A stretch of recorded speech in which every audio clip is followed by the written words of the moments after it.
हैं हम उस प्रसंग की ओर। बाबा जनक मैया सुनैना स्वर्णमय मंडप में श्री किशोरी जी को अपनी गोद में लेकर बैठे हुए हैं। हमारे राम जी दूल्हा बन करके आज आए हैं। वह दूल्हा स्वरूप वाले सरकार आज इतने सुंदर लग रहे, इतने सुंदर लग रहे। भोले बाबा ने जैसे ही देखा, भोले बाबा बड़े प्रसन्न हुए, और ब्रह्मा जी ने जैसे देखा, ब्रह्मा जी तो दुखी हो गए। अरे आप क्यों दुखी हो रहे हैं? अरे ये जितनी भी रचना यहाँ दिखाई दे रही है, इसमें हमारा तो कोई काम धाम कहीं दिख ही नहीं रहा है। ये कैसा विवाह है? हमारी रचना कहीं है ही नहीं इसमें। अब ये तो मान लीजिए वैसे ही बात हुई कि जैसे एक विवाह हो और विवाह के 5 साल बाद कोई शादी की कैसेट लगा के बैठे, और उसी समय एक छोटा सा बच्चा रोते रोते आ जाए, मम्मी इस शादी में तो हम हैं ही नहीं, आप हमें लेके ही नहीं गए, अकेले ही चले गए। तो माँ बाप क्या कहेंगे? माँ कहेगी बेटा ये कैसेट तब बनी थी जब तुम ही नहीं बने थे, ये तब की है। तो अब कैसे देख रहे हैं? विज्ञान के चमत्कार से आज ब्रह्मा जी को समझाया ये तो जगत माता पिता का विवाह है, और यदि देख पा रहे हैं तो ये भगवान के चमत्कार से आज हम इस विवाह को देख पा रहे हैं। ये हमारा बड़ा सौभाग्य है। दर्शन कर रहे हैं आज सभी लोग, और भाव बहुत सारे हैं, लेकिन समय के अनुसार हम चलेंगे। जितना भी कुछ बच रहा है सब मैं स्टॉक में रख रही हूँ, कल सब सुनाऊंगी। आज कन्यादान का प्रकरण शुरू हुआ है। श्री जनक जी महाराज हाथ में कुश लेकर के, अक्षत लेकर, पुष्प लेकर जब कन्यादान करने लगते हैं, आज बाबा जनक की आंखें सजल हो उठती हैं। जनक जी मन ही मन सोच रहे हैं, काश संकल्प लेते समय मैंने सोच लिया होता तो इतनी जल्दी ये संकल्प नहीं लेता। मेरी पुत्री ये कन्यादान करते ही मेरे लिए पराई हो जाएगी। लेकिन सखियां बाबा जनक से कहती हैं, बाबा धैर्य धारण करो और वैदेही जी का कन्यादान करो। तो सबसे पहले हमारे मुख्य यजमानगण आएंगे कन्यादान के लिए, और इसके बाद आप जितने भी श्रोतागण यहाँ पधारेंगे, सबसे मेरी करबद्ध प्रार्थना है कि सभी लोग ऐसे क्रम से आए कि कथा भी सुचारू रूप से चलती रहे और कन्यादान का क्रम भी बना रहे, कोई विघ्न ना आए कथा में। आज कन्यादान हो रहा है और सभी सखियां मंगल गीत गा रही हैं, आनंद लेते हुए सखियां कह रही हैं, जंघिया चढ़ाए बाबा। मिथिला धाम का पद, हमारे मिथिलापुर वासी जब वैदेही जी का विवाह संपन्न होता है, आज भी विवाह उत्सव पर यह पद चलता है, हम उसका आनंद लेंगे। जंघिया चढ़ाए बाबा, बैठल मंडप तरे। जंघिया चढ़ाए बाबा, बैठल मंडप तरे। बाबा करुणा धिया दान है। अजी बाबा करुणा धिया दान है। सुनो बाबा करुणा धिया दान है। सुनो बाबा करुणा धिया दान है। वर कर कंज तरे, लली करे ऊपर। वर कर कंज पर लली कर ऊपर। ताही में सोहते फूल पान है। अजी ताही में सोहत फूल पान है। अब बाबा करुणा धिया दान है। ओ बाबा करुणा धिया दान हो।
मातु ही सुने ना। सुसुकी सुसुकी रोवे मातु हे सुने ना। अरे सुसुकी सुसुकी रोवे मातु ही सुने ना। आज बेटी भैले मोर बेरान है। आज बेटी भैले मोर बिरान रे। आज बेटी भैले मोर बेरान है। आज बेटी भैले मोर बिरान रे।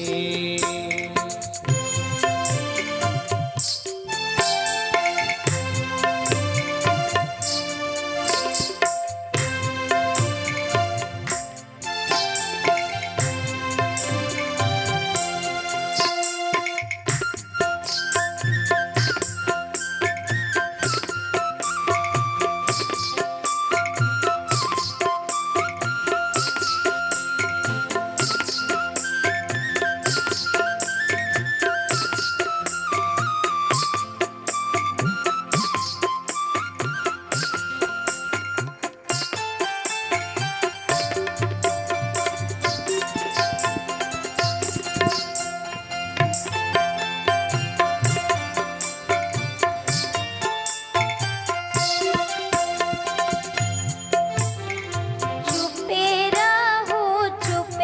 रहो मातु हे सुने ना। चुप रहो मातु ही सुने ना। चुप रहो मातु हे सुने ना। चुप रहो मातु ही सुने ना। इहे हवे जग व्यवहार है। इहे हवे जग व्यवहार है। जाहि बेटी लागे हम यज्ञ करोली। जाहि बेटी लगी हम यज्ञ करवली। जाहि बेटी लागे हम यज्ञ करोली। जाहि बेटी लगी हम यज्ञ करवली। सेहि बेटी भैले मोर बेरान है। आज से ही बेटी भैले मोर बिरान है। जंघिया चढ़ाए बाबा बैठल मंडप तर। जंघिया चढ़ाए बाबा बैठल मंडप तर। बाबा करो ना धिया दान है। बाबा करो ना धिया दान है। अब बाबा करो ना धिया दान है। बाबा करो ना धिया दान है। बोलिए सियावर रामचंद्र की। जनक जी कन्यादान कर रहे हैं सजल नेत्रों से, आंख में अश्रु भरे हैं। ये वही एक पल होता है, देखने को तो लगता है बस ये कुछ रीति रिवाज हैं, एक लोक रीति है, लेकिन इस एक रीति से, इस एक परंपरा से बेटी हमेशा के लिए पराई मान ली जाती है कि अब ये तो पराई हो गई। आज बाबा जनक के हृदय में भी रह रह के बस यही एक बात, अब मेरी सिया मेरे लिए पराई हो गई। लेकिन सखियां बाबा जनक को, मैया सुनैना को धैर्य बंधाती हैं। और मैंने आपसे शायद पहले चर्चा की हो, मुझे स्मरण नहीं है। बात हमेशा होती है लड़के वालों की और लड़की वालों की। लड़के वाले हैं मतलब ऐसे और लड़की वाले हैं मतलब ऐसे, ये एक नियम है। अच्छी बात है। देखिए, लड़के वालों का सम्मान है, इसमें कोई दो राय नहीं है, लेकिन सम्मान आपको जब हमारे वेद शास्त्र सभी हमारी लोक रीतियां परंपराएं देती चली आ रही हैं, तो उस सम्मान में आप अपने आप को भी यदि हम और आप अभिमान में फुला लें, ये चीज गलत है कि नहीं है? एक हमारे हृदय में ऐसी भावना बन जाती है कि हम लड़के वाले हैं मतलब हम यहाँ हैं, ये लड़की वाले हैं तो उनको यहीं पे रहना होगा। इतना भी नहीं हो सकता है, ये बराबरी भी नहीं हो सकती। बराबरी कैसे? हम लड़के वाले हैं, वो लड़की वाले हैं। देने वाला बड़ा होता है कि लेने वाला? बस मुझे इतना बताइए, जोर से बोलिए। आप 4 जनों ने जितना बोल दिया, ये 50 मिलकर ना बोल पाएंगे। देने वाला बड़ा होता है सदैव। जब कन्यादान होने लगता है तो हमेशा वर का हाथ नीचे होता है और कन्या का हाथ ऊपर। लेने वाले का हाथ नीचे होता है कि देने वाले का? फिर ये कैसे हो गया कि हाँ, जो लेने आया वो बड़ा हो गया, जो दे रहा है वो छोटा हो गया? ये तो नहीं हुआ। अब एक बात ये आती है कि अब ये सुनने के बाद लड़की वालों का पारा थोड़ा ऊपर ना चढ़ जाए। अच्छा, मतलब हम दे रहे हैं तो मतलब हम बड़े हैं। शास्त्रों ने कहा आप दे रहे हो भले, लेकिन फिर भी चाहे एक साधारण सा दूल्हा भी क्यों ना हो, उस दिन उसे राम जी का रूप मानकर उसके पैरों का, चरणों का स्पर्श करके माथे से लगाना कन्या पक्ष का उत्तरदायित्व है। ये फर्ज है। अर्थात ये दोनों प्रक्रियाएं हमें ये समझाती हैं कि ना वर पक्ष बड़ा ना कन्या पक्ष बड़ा। संबंध तो वही सच्चा होता है जहां पर दो मिलकर एक हो जाएं, बराबर हो जाएं। समधि सम समधि देखे हम आजू। मानस में गोस्वामी जी ने कहा कि आज ये जो क्रम बना ना, ऐसा लग रहा है ये अवधेश है, वो मिथिलेश है, ये मिथिला है, वो अवध है, ये राम जी हैं, वो सीता जी हैं। इतनी समानता है। यहाँ सरयू जी हैं, वहां पर कमला जी हैं। ये जो जितनी भी समानताएं मिल रही हैं, ऐसा लगता है कि संसार में ऐसी समानता दूसरी जगह कहीं बनी नहीं है। और ये जो दो परिवार जुड़ रहे हैं, आनंद ही आनंद है। मैया सुनैना बाबा जनक ने कन्यादान किया। तदुपरांत आज भी मिथिलापुर के किसी भी एक बच्चे से भी यदि पूछा जाए सियाजू आपकी क्या लगती हैं, तो वो बच्चा गर्व से कहता है कि किशोरी जी मेरी बहन है, और उस अर्थ से राम जी मेरे जीजा लगते हैं। ये संबंध है वहां। और ये संबंध ही एक ऐसी चीज होती है भाई, संबंधों का महत्व है। यहाँ के संबंध टूट सकते हैं, पर जो एक संबंध वहां से बनता है वो कभी टूट नहीं सकता है। आज समस्त मिथिलापुर वासी किशोरी जी के कन्यादान में स्वयं को शामिल करके अपने आप को धन्य महसूस करते हैं। और आपका हाव भाव प्रक्रिया देखकर मुझे ये महसूस हो रहा है कि आप कथा सुनने में बिल्कुल भी इच्छुक नहीं है। अभी अब आपका ये चल रहा है, होता रहता है ये कथा वथा, तो शादी ब्याह का माहौल है तो थोड़ा इस हिसाब से कहिए ना, बस कथा ही कथा, कथा ही कथा। तो शादी विवाह का समय है, वाकई में ये तो कोई गलत है नहीं। तो शादी विवाह का समय है, वह सुंदर मणि में मंडप है, और आज किशोरी जी का कन्यादान हो रहा है।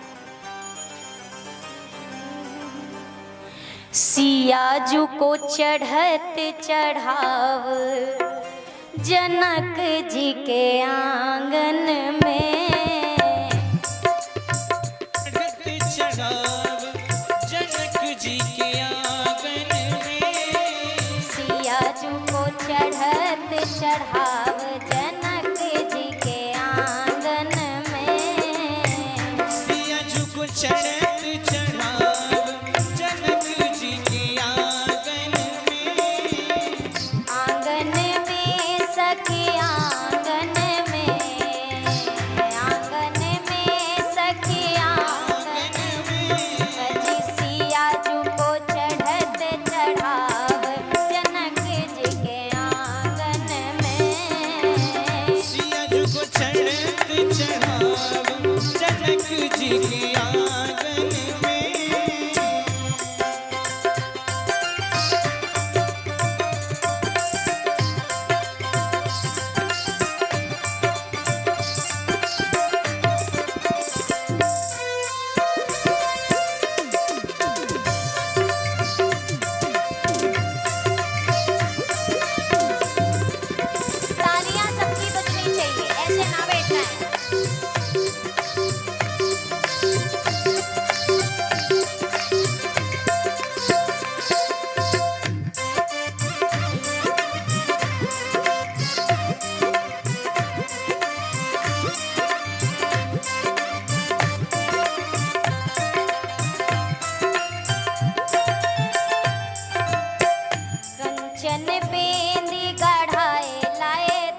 में कंगन कमर में करधन, हाथ में कंगन, कमर में करधन, हाथ में कंगन कमर में करधन, हाथ में कंगन कमर में करधन, पायल घुंघरू तार सिया झुके पायन में, पायल घुंघरूदार सिया झुके पायन में, पायल घुंघरू तार सिया झुके पायन में, पायल घुंघरूदार सिया झुके पायन में, सिया झुको चढ़त चढ़ाव जनक जी के आंगन में, सिया झुको चढ़त चढ़ाव जनक जी के आंगन में, सिया झुको चढ़त चढ़ाव जनक जी के आंगन में,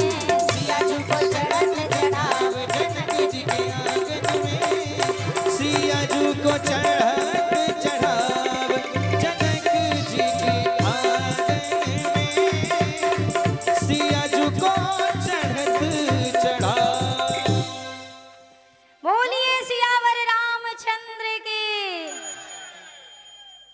ऐसा तो नहीं होता है, होता तो ऐसा होना चाहिए कि लगे कि हाँ बराती आए हैं और लगे कि हाँ घराती बैठे हैं। बराती तो कुछ हद तक अपनी बरातियत में शामिल हैं, लेकिन ये घराती किसी भी हद तक अपनी घरातियत में शामिल नहीं है। जितने भी हैं जय घोष ऐसा होना चाहिए ना, कम से कम मिथिला तक आवाज पहुंचे और ठाकुर जी को लगे अरे वाह हमारा विवाह हो रहा है, वो भी खुश हो जाए। बोलिए दुल्हा सरकार की, मिथिला के मेहमान की। ठीक है, लेकिन खुश नहीं होना कि बहुत ठीक है। सरकार दूल्हा बने हैं और कन्यादान के समय संतों ने कहा, गुरुजनों का आदेश मिला, अरे जनक जी आपके यहाँ भी 3-3 पुत्रियां हैं, तो क्यों ना लगे हाथ उनका भी कन्यादान कर दीजिए। 4 दुल्हा सरकार और 4 दुल्हन। और आज राम जी पर जैसे ही सियाजू की परछाई पड़ी, परछाई पड़ते ही आज हमारे राम जी न गोरे लग रहे न काले। राम जी आज नया रंग देख के आए हैं, नया रंग निखरा है सरकार का। और वो रंग कैसा था? हरा हरा। एक बार एक भगत थे, बड़े सीधे सच्चे सरल। उन्होंने पूछा कि ये राम जी तो सांवले हैं, काले हैं, लेकिन ये फिर हरे हरे इनको क्यों कहते हैं? हरे राम हरे राम हरे राम हरे राम ऐसा क्यों कहते हैं? और संयोग से जिससे ये सवाल किया वो संत थे मिथिला के। अब उन्हें तो मौका लग गया मिथिला की महिमा बढ़ाने का। उन्होंने कहा देखो जो तुम्हारे राम जी है ना, बात दरअसल ऐसी है, पहले तो कीर्तन यही था कि काले राम काले राम काले राम काले काले। लेकिन जब मिथिला में विवाह करने गए तो उस दौरान मंडप में ऐसी घटना घटी, सियाजू की गोरी परछाई सांवले राम जी पर पड़ी और राम जी काले से हरे हो गए। इसीलिए कह दिया गया हरे राम राम राम। तो इसलिए ये बात है। तो कन्यादान के उपरांत